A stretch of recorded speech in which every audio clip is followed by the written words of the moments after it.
Flying B that you see here has got a fair bit of history in recent years in Australia. 2020 taken out the Bathurst 12-hour with its W12 engine thumping along. Sadly, that engine is saying goodbye soon, and in replace of it we've got a twin turbo V8, and Bentley have been kind enough to lend us this bad boy so that we can show you that it's not missing anything without that W12.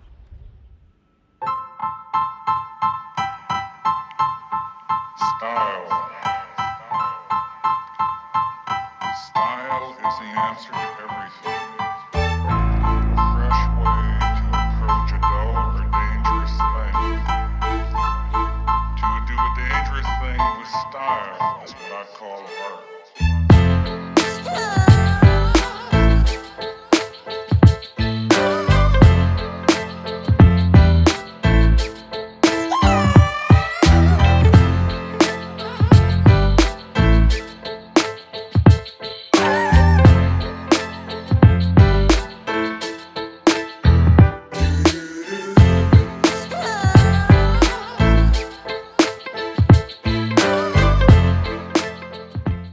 The Bentley has 235 litres of boot space, and you can open it via the key fob on this fancy Bentley key, or you can press the B. It's fully electric. You have a close and a close lock function here. Plenty of room. Probably won't fit your golf clubs though, they're going to have to go in the back seat.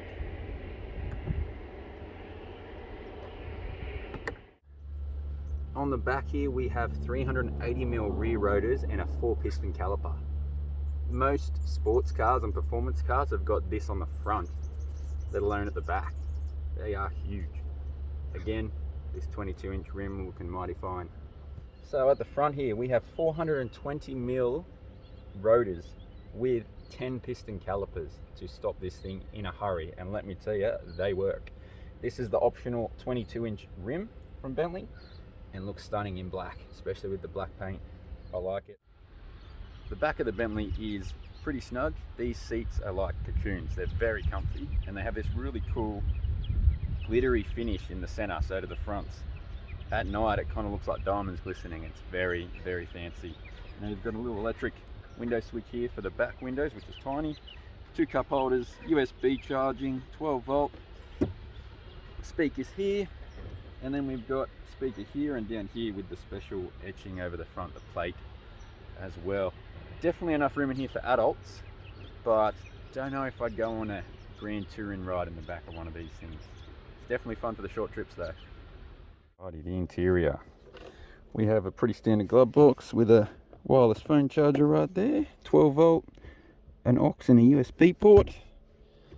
We have 2 cup holders. Then we have our beautiful switchgear in the middle here. Everything is metal to touch. Definitely would be aluminium or better.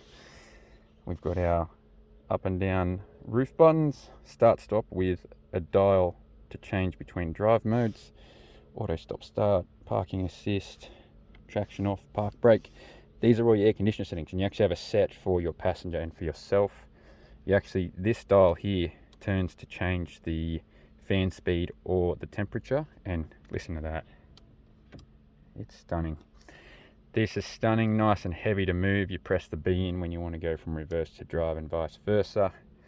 We have our traditional Bentley air conditioning vent buttons and the signature Bentley clock. We have our signature Bentley gauges in here, which is temperature, north, south, east, west, and I've forgotten what the third one was. I think it's a lap timer. We'll double check that. Then you press this button and we go to the infotainment screen. Now, I want to start with what I don't like, and that is the navigation. It looks so dated, guys. Now, works amazing, but looks dated. Everything else in here is unreal. So, media, connect to our phone. Got phone details, go to the car, we got our race suspension and all our other driver aids on or off. Even has night vision, guys, infrared. We can also change our climate stuff here if we wish. There is an apps thing with the Bentley app. Now, the one thing I've found is it says in the documents I got that we've got Apple CarPlay but not Android Auto. I haven't seen anything in here that even indicates Apple CarPlay, so I'm not quite sure how that connects, and if there is Android Auto, I can't see it connecting with my phone at all at this point, so whether you need the Bentley app for that, not sure. This is the home screen, which I'm still trying to work out. See, we got all these, goes a bit crazy in here. We've got our mood lighting set to the color of yellow, which matches the interior here, which I really love it. It's unreal. And Bluetooth settings. So yeah, not a bad infotainment system by any means. The sound system in here is unreal. Look at those milled covers there. That it just looks and sounds phenomenal. Although with the sound of the engine, you're probably not going to be using your sound system all that often. So we will put it back on what I like, which is the car settings, and move over to the gauge cluster. So we've got our navigation here, which you can hide one of the dials, but again, I mean, most modern Audis have got nice 3D views and things like that. It says in the specs that this does have Street View, but I've been yet to work out how to activate it. Maybe that is a Bentley app requirement. So, aside from that, we've got our phone settings, we got our trips and Bluetooth. Nothing too crazy. I do really like how they made it look classic in here. They've done a great job of that. And I do overall love the gauge cluster setup, and the heads-up display works well with the navigation in terms of showing you the lanes to be in and things like that. Now we've got our amazing Bentley steering wheel. It feels awesome. It's nice and thick, really good leathers. Our nice little touch of yellow with the flying wings, the flying bee, sorry. These are all metal to touch and they feel unreal. The buttons all feel premium. And then even on, if we go over here, we've got this nice stitching and carbon fiber that just wraps not just around the inside, but also around the back. And it just ties everything in so nicely. Really, really good work. Oh, and I didn't even mention these amazing aluminium stalks here. They are phenomenal. They really feel awesome to use. Even the paddles here as well, which are all aluminium. Unreal, guys. This cockpit is a nice place to be, and these seats are amazing. They actually feel, these are probably some of the best seats I've been in. Even I'm gonna say maybe even better than the Hurricane STOs in terms of fitting you in it. If not, they're on par. We'll stick with they're on par anyway.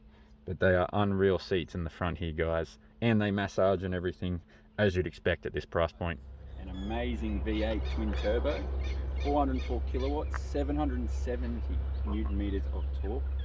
The car weighs 2.8 tons, but still catapults to 100 kilometers an hour in 4 seconds flat.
Now for the driving, guys. The best part of this car is you can sit in this seat and drive forever. They have made it comfy, and the car honestly is a little bit like a butler.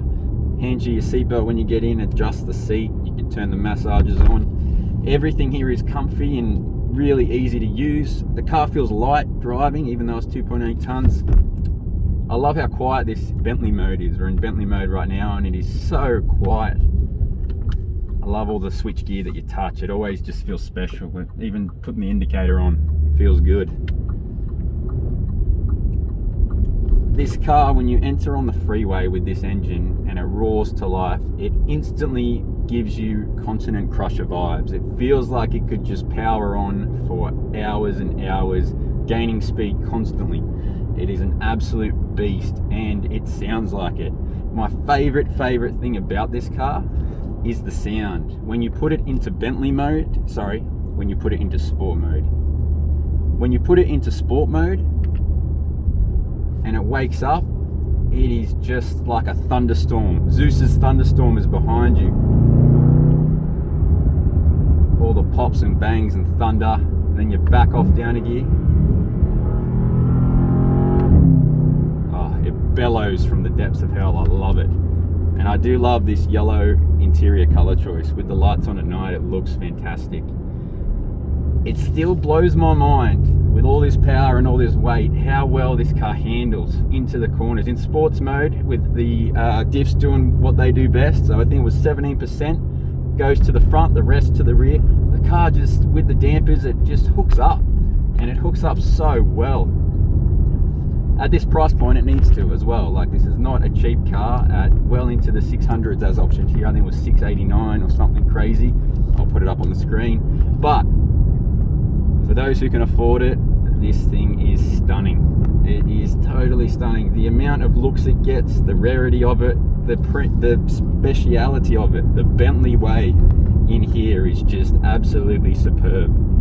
And honestly, that W12, I've heard them in person, have not been in one as a driver, but I gotta say, they've done such a good job of making this V8 really help you forget about the W12. This V8 sounds stunning.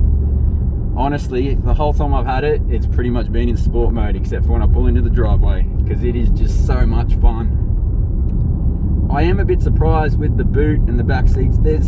I just thought there'd be more room in such a big, long car. But that's not to say it's not good. You can still fit adults in the back, although I wouldn't go on too long a journey with it. And you can still definitely fit 2 big luggage cases in the boot. But if you're going to use your golf clubs, they're probably going to have to sit on the back seat with the roof down, unfortunately.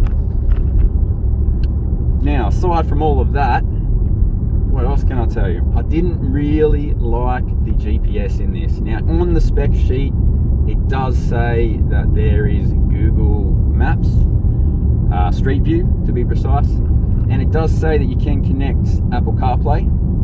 I've got an Android, so I couldn't use that functionality, but the GPS in here just feels dated. There's no 3D version or anything like that. If I could get to the Street View, that might help fill the gap, but I couldn't actually find it. It might be in the Bentley app, but for me, yeah, it could be better. Also, the reverse cameras, I just feel like they could do with an update. Not the quality is good, but the little symbol you get of this car on the screen, it just looks very old. I reckon we can get a much better updated one of that for sure. That is literally it, guys. Everything else was fantastic, and I honestly tip my hat to those who get to drive something like this. I understand that while this is a popular car, most people, this probably isn't their only car. Being that the way the boot is and the back seats, it's probably not your practical daily. It could be, depending on your lifestyle, the big shot businessman, but yeah, it's probably more of a weekend car. Now, the big brakes on this with all that power, I don't think you'd take it to a racetrack, but I think it would be capable if you did. It's still got a lot of weight there, so it'd be an interesting time, that's for sure. I'd like to see how it went if I had a chance to open it up, because even on the freeway, you don't feel like you can really open this engine right up. You're always backing off before you're sort of even redlining it, because it's just got so much go. It needs a runway, needs a lot of room for it to get up and gallop. It really does, and that's not a bad thing. That's what you want at this price point.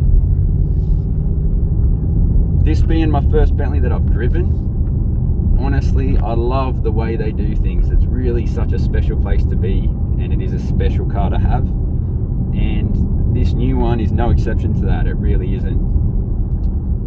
Even, I love that it's got night vision. That's very special, and I love that I can put the roof down.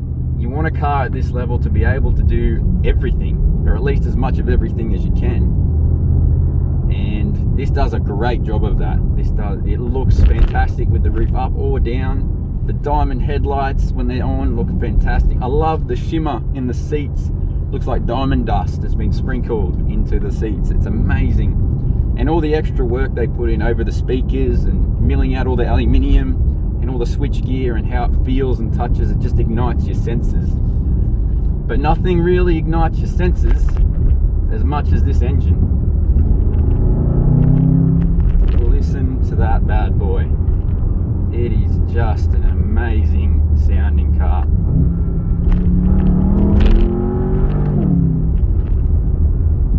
It really is.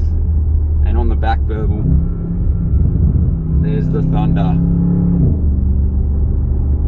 That is a special engine. This car is a lot of fun, and it is honestly so special.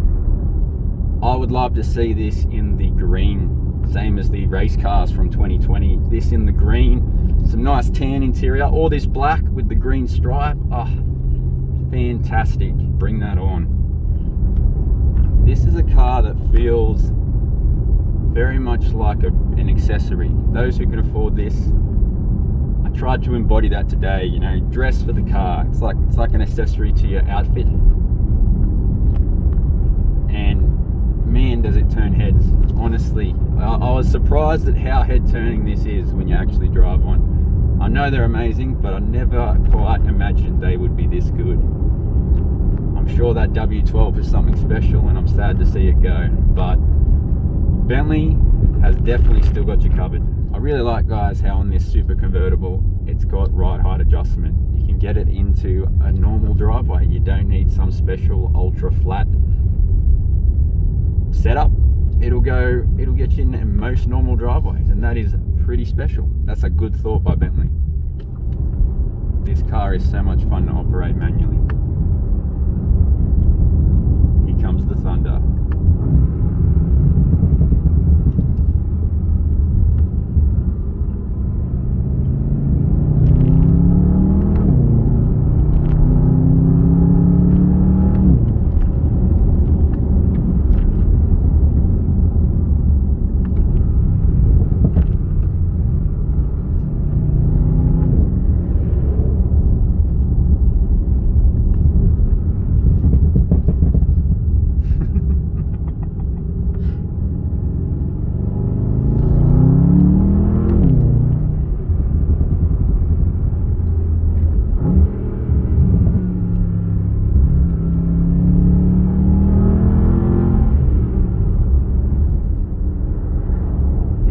Feels like you could just drive it forever. It really does. One side of Australia to the other. That'd be a cool YouTube video. Someone should do that in a Bentley. We've seen Clarkson take one and put it off-road. Let's take one and go all the way across Australia. What a time. I'd put my hand up. This doesn't get old, even not at fast speeds. There's such an event, such a theatre about it.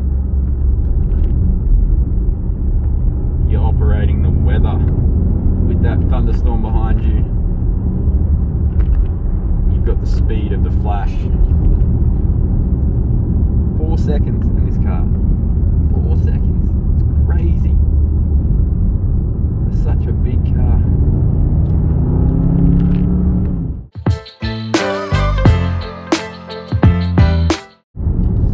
Well, my friends, thank you for watching. This has honestly been probably a once in a lifetime for me. I may never get to drive a Bentley again. I hope I do. But I'm glad I got to drive this one. And I'm so thankful to Exhaust Notes and to Bentley. And for anyone who's looking at one of these, this is not a video about whether you should or shouldn't buy one. It's not a video about what's good and what's bad. This is a video that's just showing you what these things do. And if you're someone who can afford one, it's just showing you how much fun you're going to have. Because honestly, this car is just something you got to own if you can. I honestly tip my hat to those who get to drive such exquisite machinery week to week. What a time that must be. I mean, this is more than my house. On road, that is. Very special. Well, guys, thank you. Please like and subscribe. We're going to get some much cooler content on the way. We're only going up from here. So I hope you all enjoyed it. and I will see you all on the next one.